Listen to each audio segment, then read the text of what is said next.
Last time we spoke about the Soviet victory in Asia.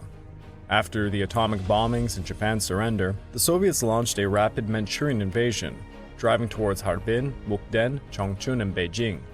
Shenyang was taken, seeing the capture of the last emperor of China, Puyi.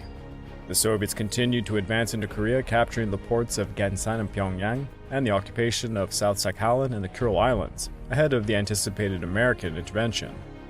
Stalin pushed for speed to avoid U.S. naval landings, coordinating with Chinese forces and leveraging the Sino-Soviet pact while balancing relations with Chiang Kai-shek. As fronts closed, tens of thousands of Japanese POWs were taken, while harsh wartime reprisals, looting, and mass sexual violence against Japanese, Korean, and Chinese civilians were reported. This episode is The Surrender of Japan.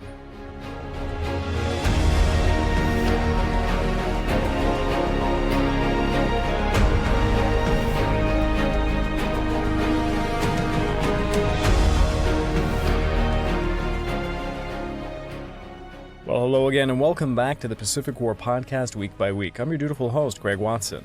But before we begin, I just want to remind you all that this podcast is only made possible through the efforts of Kings and Generals over at YouTube. Perhaps you want to learn a bit more about World War II? Kings and Generals has an assortment of episodes on World War II and so much more, so go give them a look over at YouTube. So please subscribe to Kings and Generals over at YouTube. You can help produce this content by checking out www.patreon.com/kingsandgenerals. And hey, don't forget about our sister podcast over at the Eastern Front Week by Week podcast and the Fall and Rise of China podcast, both written and narrated by me. And after all of that, if you're still hungry for some more history, why don't you check out my personal channel, the Pacific War channel found over at YouTube, and Echoes of War, my podcast series found on all major podcast platforms. Over on Echoes of War, we just started the Greco-Persian Wars. If you'd like to further support me, please consider checking out my YouTube membership or my Patreon account at www.patreon.com/thepacificwarchannel. By joining either of these, you get access to the exclusive podcast series, early access to all the content I make, and voting rights for the subjects I will tackle next.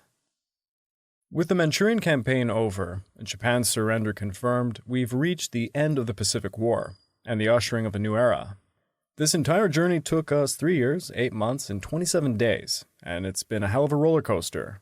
We've gone over numerous stories of heroism and horror, victory and defeat, trying to peel back part of World War II that gets often overshadowed by the war in Europe. Certainly the China War is almost completely ignored by the West, but fortunately for you all, as I end this series, we have just entered the China War over on the Fall and Rise of China podcast. Unlike this series where, to be blunt, I'm a little bit hamstrung by the week-by-week format, over there I can tackle the subject as I see fit, full of personal accounts. I implore you, if you want to revisit some of the action in China, jump over to the other podcast. I will be continuing it until the end of the Chinese Civil War. It's going to take a long time. One could say it will be something of a sequel to this one.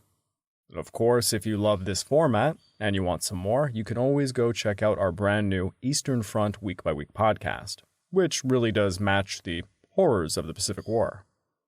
Lastly, if you simply love hearing my dumbass voice, why don't you come check out my podcast series over at Echoes of War, or you can check out my YouTube channel over at the Pacific War channel on YouTube. Over on Echoes of War, me and my co-host Garav have been tackling history from ancient warfare to modern. It can be the Greco-Persian Wars, it can be the campaign of the Philippines, World War II. Hell, we're even talking about tackling the most recent war in Afghanistan. But enough of that shameless plugging. Why don't we get on with this episode, The Surrender of Japan? As we last saw, while the Soviet invasion of Manchuria was raging on, Emperor Hirohito announced the unconditional surrender of the Japanese Empire on August 15th.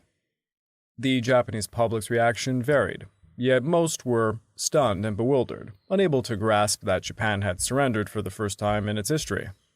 Many wept openly as they listened to the emperor's solemn message. Others directed swift anger at the nation's leaders and the fighting services for failing to avert defeat, and some blamed themselves for falling short in the war effort. But above all, there was a deep sense of sympathy for the emperor, who had been forced to make such a tragic and painful decision. At least that's what the Japanese media would have you believe. In the wake of the emperor's broadcast, war factories across the country dismissed their workers and they shut their doors. Newspapers that had been ordered to pause their usual morning editions appeared in the afternoon, each carrying the imperial rescript, an unabridged translation of the Potsdam Declaration, and the notes exchanged with the Allied powers. In Tokyo, crowds of weeping citizens gathered all afternoon in the vast plaza before the imperial palace, and at the Meiji and Yasukuni shrines to bow in reverence and prayer. The shock and grief of the moment, coupled with the dark uncertainty about the future, prevented any widespread sense of relief that the fighting had actually ended. Bombings and bloodshed were over, but defeat seemed likely to bring only continual hardship and privation. Starvation already gripped the land, and the nation faced the looming breakdown of public discipline and order, acts of violence and oppression by the occupying forces, and a heavy burden of reparations. Yet despite the grim outlook, the emperor's assurance that he would remain to guide the people through the difficult days ahead offered a measure of solace and courage.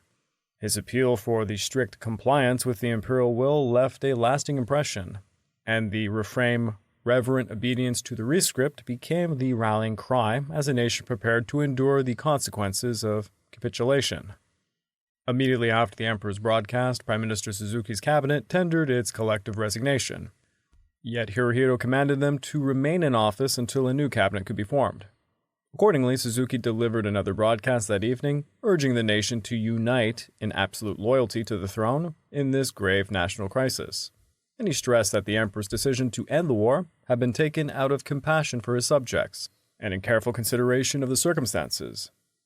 Thus, the shocked and grief-stricken populace understood that this decision represented the emperor's actual will rather than a ratified act of the government, assuring that the nation as a whole would obediently accept the imperial command.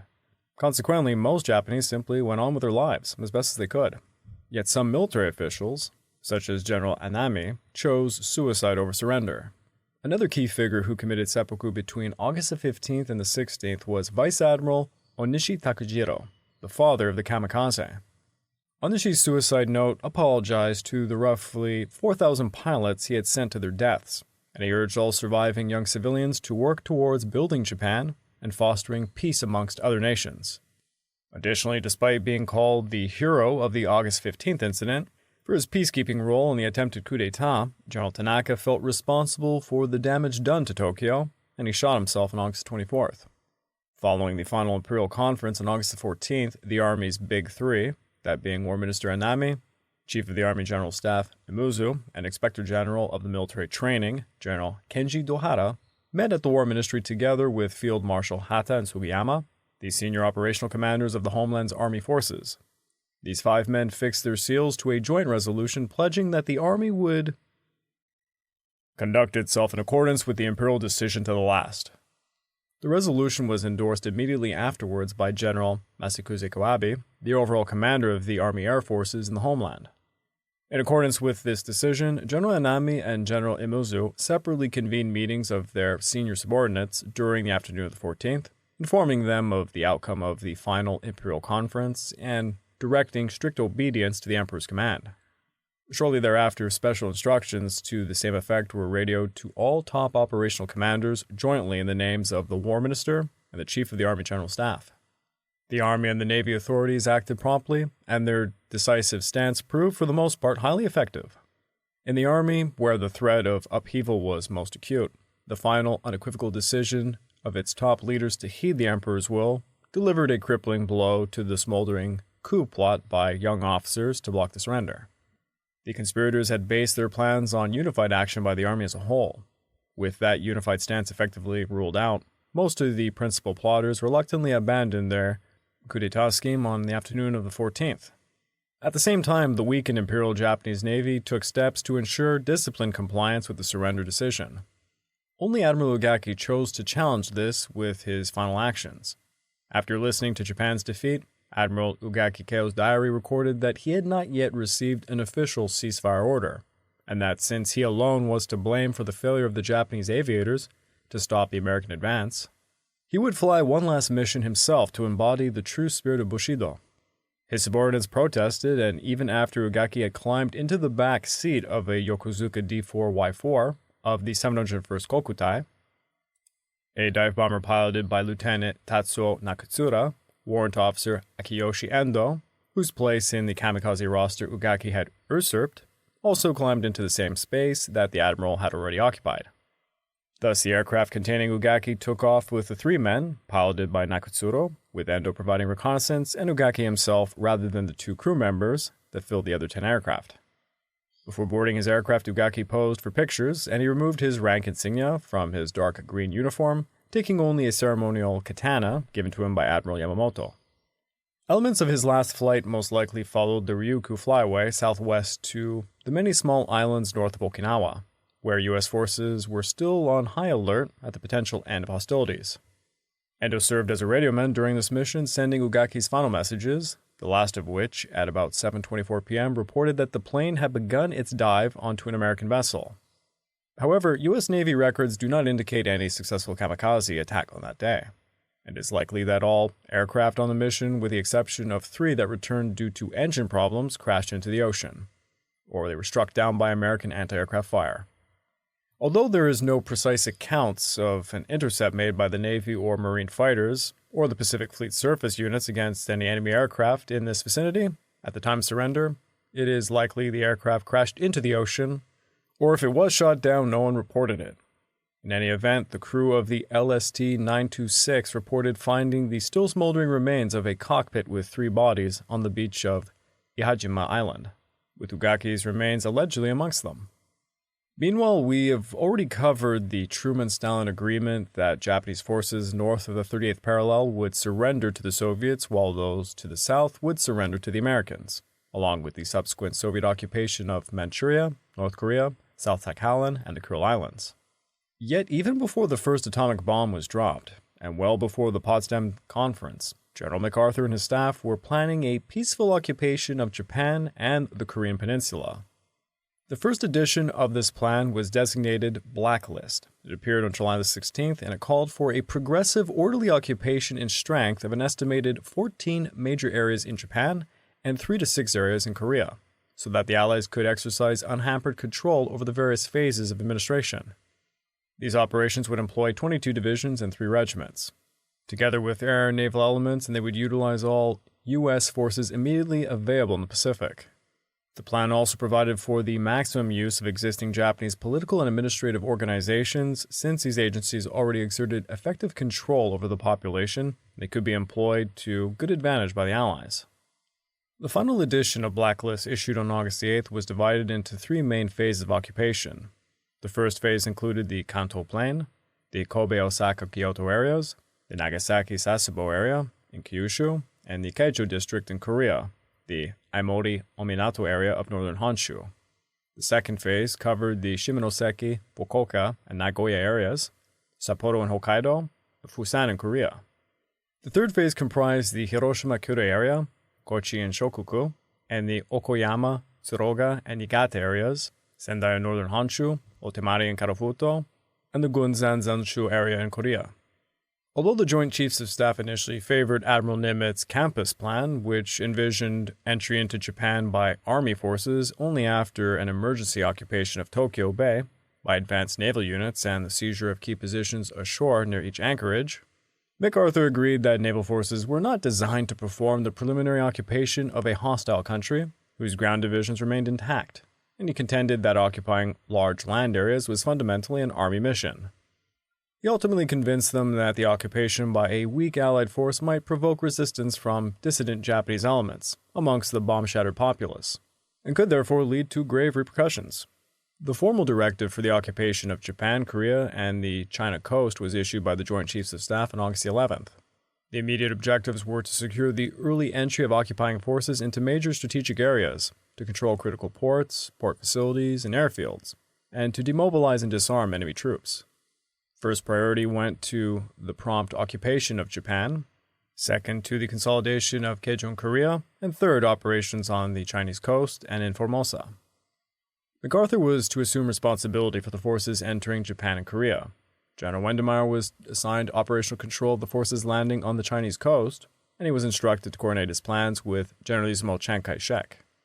And Japanese forces in Southeast Asia were earmarked for surrender to Admiral Mountbatten.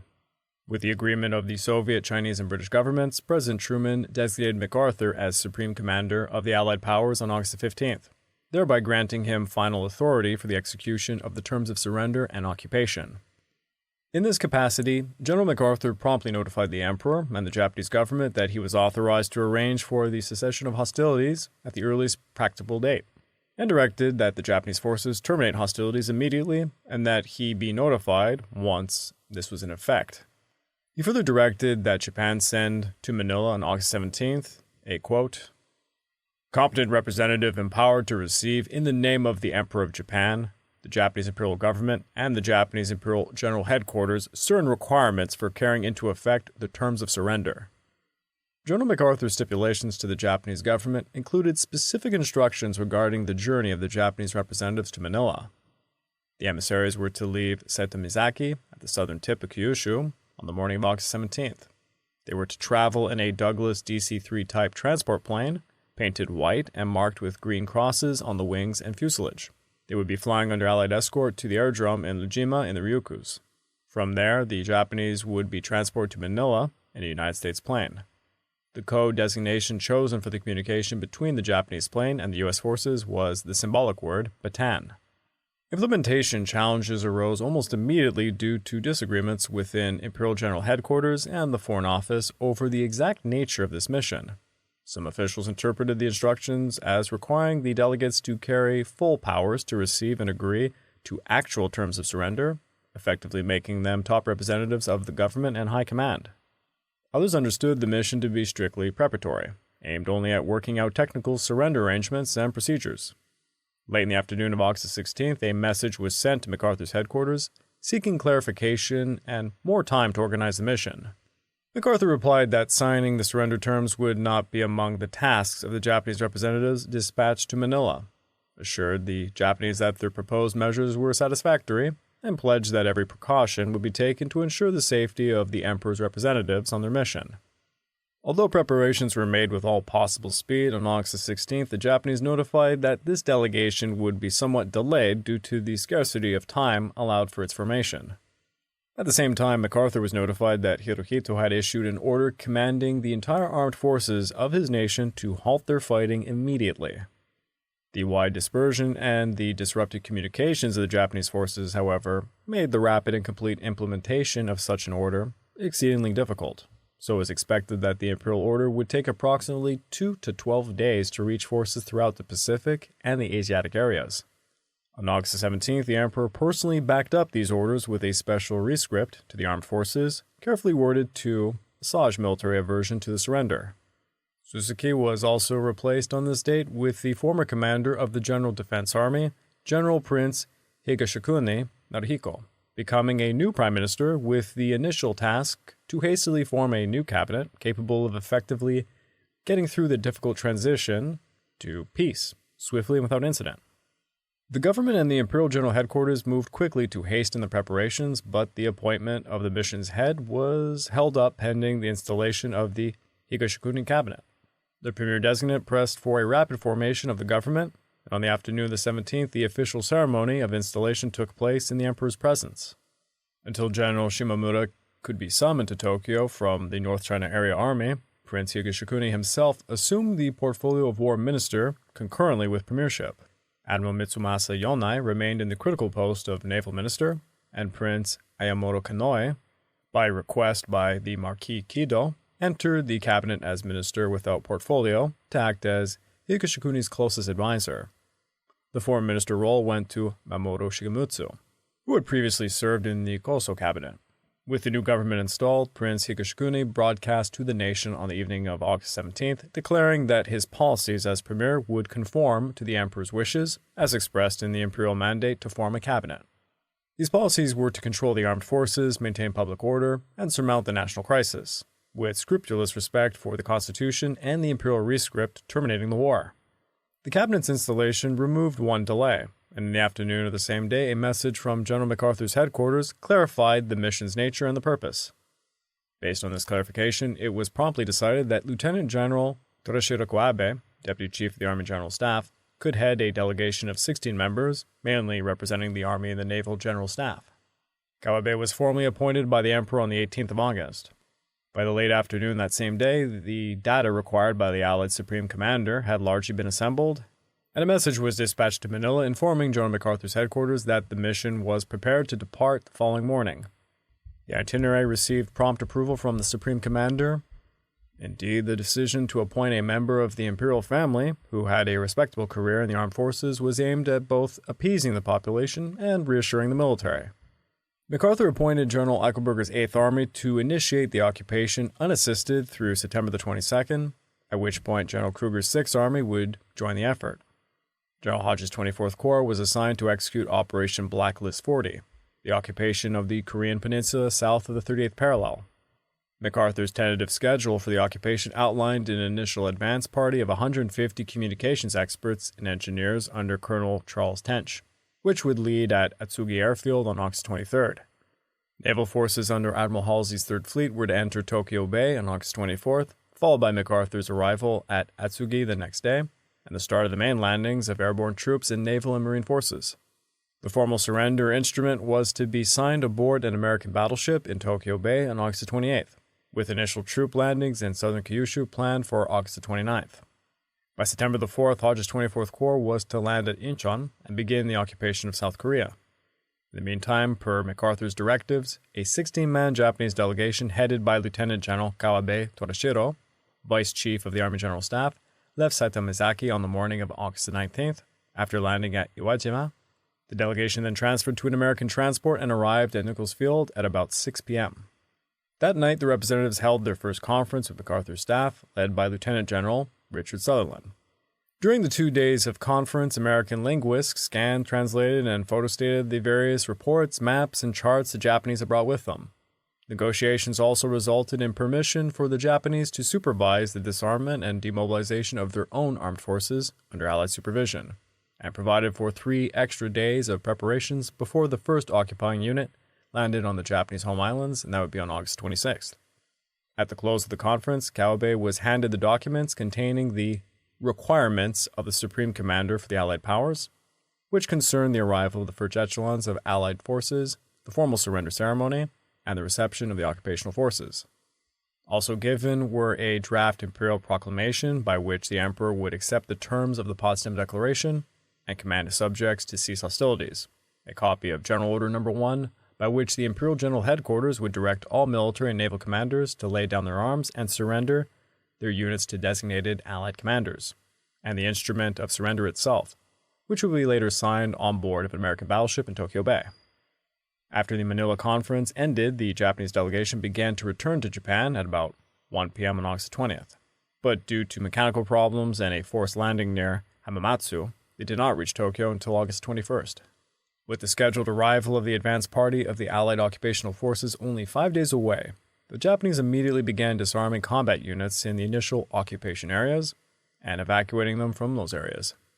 The basic orders stated that Allied forces would begin occupying the homeland on August 26th, and it reaffirmed the intention of the Imperial General Headquarters to, quote, to ensure absolute obedience to the Imperial Rescript of August 14th, to prevent the occurrence of trouble with the occupying forces, and thus to demonstrate Japan's sincerity to the world. The Japanese government announced that all phases of the occupation by the Allied troops would be peaceful, and urged the public not to panic or resort to violence against the occupying forces. While they sought to reassure the population, they faced die-hard anti-surrender elements within the Imperial Japanese Navy, with ominous signs of trouble both from Kyushu, where many sea and special air attack units were poised to meet the invasion, and from Atsugi, the main entry point for the Allied airborne troops into the Tokyo Bay area. At Kanoya, Ugaki's successor, Vice Admiral Kusaka Inosuzake, hastened the separation of units from their weapons and the evacuation of naval personnel. At Atsugi, an even more threatening situation developed in the Navy's 302nd Air Group. Immediately after the announcement of surrender, extremist elements in the group led by one Captain Kozono Yasuna flew over Atsugi and the surrounding area, scattering leaflets urging the continuation of the war on the ground and claiming that the surrender edict was not the Emperor's true will, but the machination of traitors around the throne. The extremists, numbering about 83 junior officers and non-commissioned officers, did not commit hostile acts, but refused to obey orders from their superior commanders. On August 19th, Prince Takematsu, the Emperor's brother and naval captain, telephoned Atsugi, and he personally appealed to Captain Kozono and his followers to obey the imperial decision. This intervention did not end the incident, however. On August 21st, the extremists seized a number of aircraft and they flew them to the army airfields in Saitama prefectures in the hopes of gaining support from the army units there. They failed in this attempt. It was not until August 25th that all members of this group had surrendered. As a result of the Atsugi incident, as it became known, on the 22nd, the Emperor dispatched Captain Prince Takematsu Nabuhito and Vice Admiral Prince Kuni Aserkira to various naval commands on Honshu and Kyushu to reiterate the necessity of strict obedience to the surrender decision. Both princes immediately left Tokyo to carry out this mission, but the situation improved over the next 2 days, and they were recalled before completing their tours.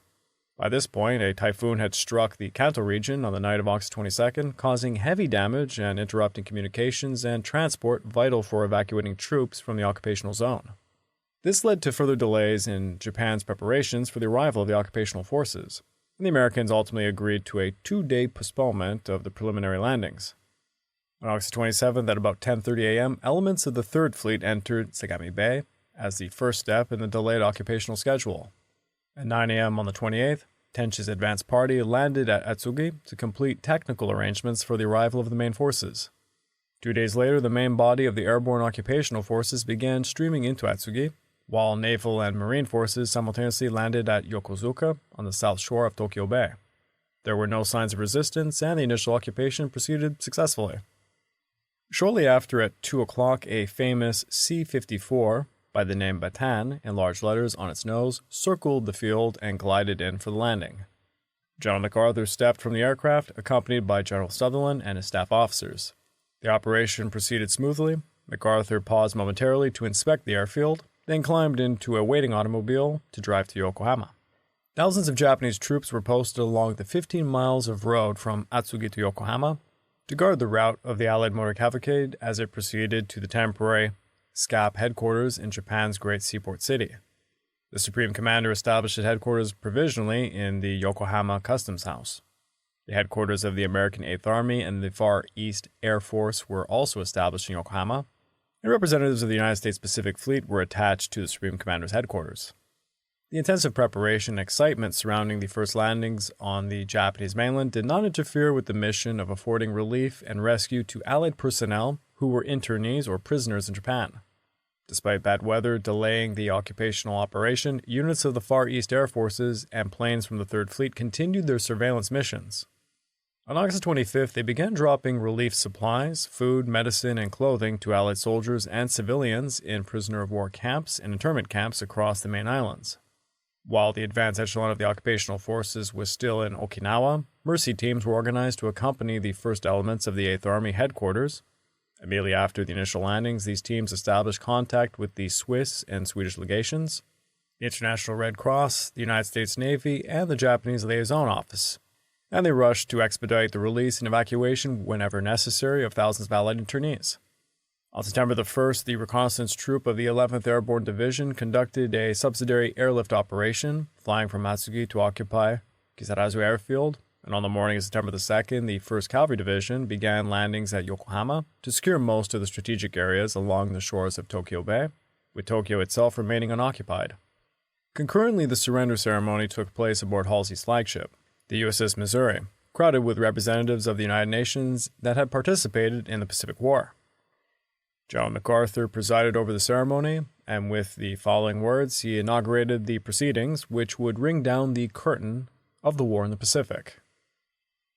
We are gathered here, representatives of the major warring powers, to conclude a solemn agreement whereby peace may be restored. The issues involving divergent ideals and ideologies have been determined on the battlefields of the world, and hence are not for discussion or debate. Nor is it for us here to meet representing as we do a majority of the people on earth in the spirit of distrust, malice, or hatred. But rather it is for us, both victors and vanquished, to rise to that higher dignity which alone befits the sacred purposes we are about to serve, committing all of our peoples unreservedly to faithful compliance with the understandings that they are here formally to assume. It is my earnest hope, and indeed the hope of all mankind, that from this solemn occasion a better world shall emerge out of the blood and carnage of the past, a world dedicated to the dignity of man and the fulfillment of his most cherished wish for freedom, tolerance, and justice.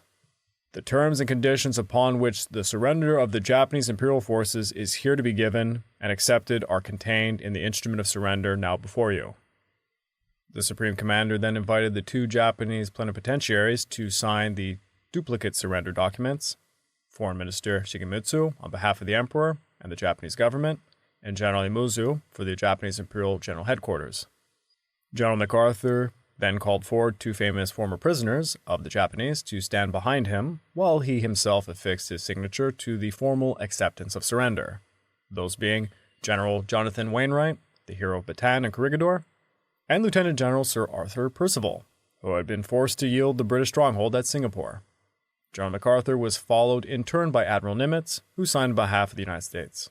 Now, alongside the recently liberated Generals Wainwright and Percival, who had been captured during the Japanese conquest of the Philippines and Singapore, respectively, MacArthur then signed the surrender documents, followed by Admiral Nimitz and the representatives of the other United Nations present.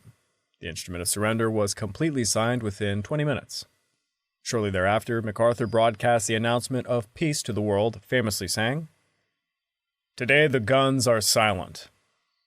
Immediately following the signing of the surrender articles, the Imperial Proclamation of Capitulation was issued, commanding overseas forces to cease hostilities and lay down their arms. However, it would take many days, in some cases weeks, for the official word of surrender to be carried along Japan's badly disrupted communications channel. Various devices were employed by American commanders to transmit news of the final defeat to the dispersed and isolated enemy troops, such as plane-strewn leaflets, loudspeaker broadcasts, strategically placed signboards, and prisoner of war volunteers. Already, the bypassed Japanese garrison on the Mili Atoll had surrendered on the 22nd of August. Yet the first large-scale surrender of Japanese forces came on August 27th, when Lieutenant General Ishiyoshio surrendered Morotai and Halmahera to the 93rd Division. On August 30th, a British Pacific Fleet force under Rear Admiral Cecil Harcourt entered Victoria Harbor to begin the liberation of Hong Kong, and the following day, Rear Admiral Matsubara Masada surrendered Minamani Toroshima. In the Marianas, the Japanese commanders on Rota and the Pagan Islands relinquished their commands almost simultaneously with the Tokyo Bay ceremony on September the 2nd. Later that day, the same was done by Lieutenant General Inoue Sadai in the Palau Islands and Lieutenant General Mikikura Shunzeboro and Vice Admiral Hara Choichi at Truk in the Carolines. Additionally, as part of Operation Jurist, a British detachment under Vice Admiral Harold Walker received the surrender of the Japanese garrison on Penang Island. Over in the Philippines, local commanders in the central Bukidnon province, Infanta, the Bataan Peninsula, and the Cagayan Valley had already surrendered by the second surrender. On the 3rd, General Yamashita and Vice Admiral Okewachi Denshichi met with General Wainwright, General Percival, and Lieutenant General Wilhelm Steyr, commanding general of the Army Forces of the Western Pacific, to sign the formal surrender of the Japanese forces in the Philippines. With Yamashita's capitulation, subordinate commanders throughout the islands began surrendering in increasing numbers, though some stragglers remained unaware of the capitulation. Concurrently, while Yamashita was yielding his Philippine force, Lieutenant General Tachibana Yoshida's 109th Division surrendered in the Bonins on September the 3rd. On the 4th, Rear Admiral Sakaibara Shigematsu and Colonel Chikemori Shigeharu surrendered their garrison on Wake Island, as did the garrison on Agugan Island in the Marianas. Also on the 4th, an advance party of the 24th Corps landed at the Kimpo airfield near Keijo to prepare the groundwork for the occupation of South Korea. And under Operation Tide Race, Mountbatten's large British and French naval force arrived off Singapore, accepted the surrender of the Japanese forces there. On the 5th, Rear Admiral Masuda Nisuke surrendered his garrison in the Jalut Atoll in the Marshalls, as did the garrison on Yap Island. The overall surrender of the Japanese forces in the Solomons and the Bismarcks and in the Wewak area of New Guinea were finally signed on the 6th by General Imamura Hitoshi and Vice Admiral Kusaka Jinichi aboard the aircraft carrier Glory off Rabaul, and the former center of Japanese power in the South Pacific. Furthermore, Lieutenant General Nomi Toshio, representing remaining Japanese naval and army forces in the Ryukyus, officially capitulated on the 7th at the headquarters of General Stilwell's 10th Army in Okinawa. The following day, Tokyo was finally occupied by the Americans, and looking south, General Kanda and Vice Admiral Baron Semjima Tomashige agreed to travel to General Savage's headquarters at Torakina to sign the surrender of Bougainville. On September the 8th, Rear Admiral Kamada Michiaki's 22nd Naval Special Base Force at Samarinda surrendered to General Milford's 7th Australian Division, as did the Japanese garrison on the Kosarai Island in the Carolines. On the 9th, a wave of surrenders continued. The official capitulation of all Japanese forces in the China Theater occurred at the Central Military Academy in Nanjing, with General Okimura surrendering to General Hu Yingqian, the Commander-in-Chief of the Republic of China National Revolutionary Army. Subsequently, on October the 10th, 47 divisions from the former Imperial Japanese Army officially surrendered to the Chinese military officials and allied representatives at the Forbidden City in Beijing. The broader context of rehabilitation and construction after the protracted war was daunting, with the nationalists weakened and Chiang Kai-shek's policies contributing to Mao Zedong's strengthened position, shaping the early dynamics of the resumption of the Chinese Civil War. Meanwhile, on the 9th, Hodge landed the 7th Division at Incheon to begin the occupation of South Korea. In the throne room of the governor's palace at Keijo, soon to be renamed Seoul, the surrender instrument was signed by General Abe Nobuyuki, the Governor-General of Korea, Lieutenant General Kosuke Yoshio, the commander of the 17th Area Army, and of the Korean Army, and Vice Admiral Yamaguchi Kizaburo, commander of the Japanese naval forces in Korea. The sequence continued with the 25th Indian Division landing in Selangor and Negiri Sembilan in Malaya to capture Port Dickson, while Lieutenant General Toshima Fusetaro's Second Army officially surrendered to General Blamey at Morotai, enabling the Australian occupation of much of the eastern Dutch East Indies. On the 10th, the Japanese garrisons on Wotye and Maulape atolls in the Marshall surrendered, and Lieutenant General Baba Masio surrendered all Japanese forces in North Borneo to General Wotton's 9th Australian Division. After Imamura's surrender, Major General Kenneth Ether's 11th Australian Division landed at Rabaul to begin occupation, and the garrison on Moschu and Keruri Islands also capitulated. On the 11th, General Adachi finally surrendered his 18th Army in the Wewak area, concluding the bloody New Guinea campaign, while Major General Yamamura Heiwa's 71st Independent Mixed Brigade surrendered at Kuiching, and Lieutenant General Watanabe Masio's 52nd Independent Mixed Brigade surrendered on Ponape Island in the Carolines. Additionally, the 20th Indian Division with French troops arrived at Saigon as part of Operation Masterdom to accept the surrender of Lieutenant General Tsuchihashi Yutsu, who had already met with Viet Minh envoys to agree to turn power over to the Democratic Republic of Vietnam. When the Japanese surrendered to the Allies on August 15th of 1945, the Viet Minh immediately launched their insurrection that they had prepared for a very long time. Across the countryside, the People's Revolutionary Committees took over administrative positions, often acting on their own initiative, and in the cities the Japanese stood by as the Vietnamese took control. By the morning of the 19th, the Viet Minh had seized Hanoi, rapidly expanding their control over northern Vietnam in the following days. The Nguyen dynasty, with its puppet government led by Tran Truong Kim, collapsed when Emperor Bao Dai abdicated on August 25th. By late August, the Viet Minh controlled most of Vietnam. On the 2nd of September, in Hanoi's Bai Dinh Square, Ho Chi Minh proclaimed the independence of the Democratic Republic of Vietnam.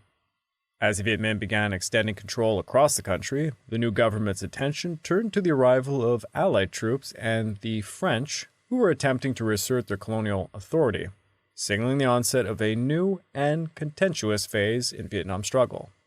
French Indochina had been left in absolute chaos by the Japanese occupation. On September the 11th, British and Indian troops of the 20th Indian Division under Major General Douglas Gracie arrived at Saigon as part of Operation Masterdom, as I had said. After the Japanese surrender, all French prisoners had been gathered on the outskirts of Saigon and Hanoi, and the sentries disappeared on the 18th of September. 6 months of captivity cost an additional 1,500 lives. By September the 22nd of 1945, all prisoners were liberated by Gracie's men, armed and dispatched in combat units towards Saigon to conquer it from the Viet Minh, later joined by the French Far East Expeditionary Corps, established to fight the Japanese arriving a few weeks later. Around the same time, General Liu Han's 200,000 Chinese National Revolutionary Army troops of the First Front Army occupied Indochina north of the 16th parallel, with 90,000 arriving by October. The 62nd Army came on September the 26th to Nam Dinh and Haiphong. Langsang and Caobang were occupied by the Guangxi 62nd Army Corps, and the Red River region and Lai Tai were occupied by a column from Yunnan. Liu Han occupied the French Governor-General's palace after ejecting the French staff. Consequently, while General Liu Han's Chinese troops occupied northern Indochina and allowed the Vietnamese provisional government to remain in control there, the British and French forces would have to contest control of Saigon. On September the 12th, a surrender instrument was signed at the Singapore Municipal Building for all Southern Army forces in Southeast Asia, the Dutch East Indies, and the Eastern Islands. General Tarachi, then in a hospital in Saigon after suffering a stroke, learned of Burma's fall and had his deputy commander, the leader of the 7th Area Army, Lieutenant General Itagaki Seishiro, surrender on his behalf to Mountbatten, after which a British military administration was formed to govern the island until March 1946. The Japanese Burma Area Army surrendered that same day as Mountbatten ceremony took place in Singapore, and the Indian forces in Malay reached the Kuala Lumpur to liberate the Malay capital, though the British were slow to re-establish control over all of Malaya, with eastern Pahang remaining beyond reach for 3 more weeks. On September the 13th, the Japanese garrisons in Nauru and Ocean Islands surrendered to Brigadier John Stevenson, and 3 days later, Major General Okaida Imukichi and Vice Admiral Fujita Ryutaro formally signed the Instrument of Surrender at Hong Kong. In the meantime, following the Allied call for surrender, Japan had decided to grant Indonesian independence to complicate Dutch reoccupation. Sukarno and Muhammad Hatta signed the Indonesians' proclamation of independence on August 17th. They were appointed president and vice president the next day, with Indonesian youth spreading news across Java via Japanese news and telegraph facilities, and Bandung's new broadcast by radio. The Dutch, as the former colonial power, viewed the Republicans as collaborators with the Japanese and sought to restore their colonial rule due to lingering political and economic interest in the former Dutch East Indies, a stance that helped trigger a 4-year war for Indonesian independence. Fighting would also erupt in Sumatra and the Celebes, though the 26th Indian Division managed to land at Padang on October the 10th. On October the 21st, Lieutenant General Tanabe Moritake and Vice Admiral Hirose Soeto surrendered all Japanese forces on Sumatra, yet British control over the country would dwindle in the ensuing civil war. Meanwhile, Taiwan was placed under the control of the Kuomintang-led Republic of China by General Order No. 1 and the Instrument of Surrender. Chiang Kai-shek appointed General Chen Yi as Chief Executive of Taiwan Province and the commander of the Taiwan Garrison Command on September the 1st. After several days of preparation, an advance party moved into Tohoku on October the 5th, with additional personnel arriving from Shanghai and Chongqing between October the 5th and the 24th. And on October the 25th, General Ando Rikichi signed the surrender document at Taipei City Hall, and that is the conclusion of the Pacific War. Boy, oh boy, it's been a long journey, hasn't it been? Now, before letting you orphans go off into the wild, I'll remind you, while this podcast is coming to an end, there's actually 2 more episodes, and I'm probably going to do a few specials for you guys. So it's not really over, but it's soon coming to an end. But I don't want to leave you orphans. So again, like I said at the beginning of this podcast, I do implore you, if you want to, check out the Fall and Rise of China podcast. We're going to be going through the full China War and then the Chinese Civil War. To be honest, after that, I might push KNG to see if we can do a Korean podcast, because that would be pretty cool. And if you miss the week-by-week format, I assure you the brand new Eastern Front week-by-week podcast is really entertaining, and my god is it dark.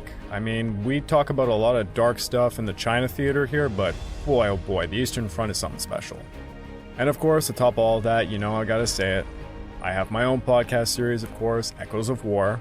Can be found on YouTube. I have a very big video format. Most of our podcasts have like 20 different maps, a lot of pictures. We're trying to really have a visual component to it because we want it to be more than just a podcast. And alongside that, there's of course my YouTube channel where you can see me do bad animations because I'm not very good at that, but I assure you the research is good and the subject matter, well, if you like the Pacific War, it's up your alley. Again, if you'd like to further support me, the best way to do so is to check out my YouTube membership or my Patreon account at www.patreon.com/The Pacific War Channel. By the time I am writing this script, I have just under 100 patrons. We have 32 episodes and ongoing in the exclusive podcast series. You get all sorts of other goodies like early access to all the content I make and voting rights for the subjects I will tackle next. And by voting rights, I'm not forcing you to take the options I give you. I often let the audience choose subjects that they want. And it can be outside of the Pacific War. I'm open to doing just about anything. I'm about to be doing an episode soon on the French-Indian War, for example. Now, despite it not really being over just yet, I thought I'd just say it here. I want to thank all of you for being a part of this long-lasting journey. Kings and Generals literally grabbed me out of the blue one day. I was a small little YouTube channel. I'm still very small, by the way. Using an old camera in a dinky little apartment. And well, it certainly exploded everything I'm doing over here as I moonlight on YouTube and in the podcast sphere. I absolutely love making this series. I look forward to continuing to make further series in the future. You know where to find me. If you have any requests from me or you want to contact me, the best way to do so, go over to my YouTube channel and just probably comment on any video. But if you check my YouTube channel, I have an email address for business inquiries and all that. Please, by all means, email me, bother me with anything you want. I'm always around. This has been Craig from the Pacific War Channel and narrator of the Pacific War Week by Week podcast. Over and out.